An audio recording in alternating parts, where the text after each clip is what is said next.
Sa ikalawang pagkakataon, hindi muli dadalo si Vice President Sara Duterte sa State of the Nation Address o SONA ni Pangulong Bongbong Marcos sa July 28. Ito ang kinumpirma ni House Secretary General Reginald Velasco sa panayam ngayong araw kasabay ng ikinasang walkthrough ng mga personnel mula sa Presidential Security Command bilang paghahanda sa SONA.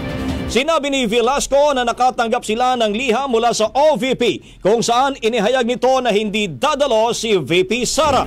Wala aniyang rason na ibinigay ang opisina ni Duterte pero maghahanda pa rin sila ng reserve seats para sa Vice Presidente at immediate staff nito at magtatalaga ng holding room tulad ng mga nakalipas na SONA. Nilinaw din ni Velasco na natanggap nila ang sagot ni Duterte matapos mamahagi ng imbitasyon sa mga opisyal ng gobyerno. Kasama si VP Sara sa mga tinuturing na institutional guest na pinadadalhan ng imbitasyon. Kung matatandaan, hindi rin sumipot ang pangalawang pangulo sa ikatlong SONA ni Marcos noong nakaraang taon kasabay ng pahayag nito na siya umano ang designated survivor. Ang bahaging ito ay hatid sa atin ng Yummyvit ES2 Oral Drops. Simulang tuparin ang pangarap ng iyong anak. And stunting now!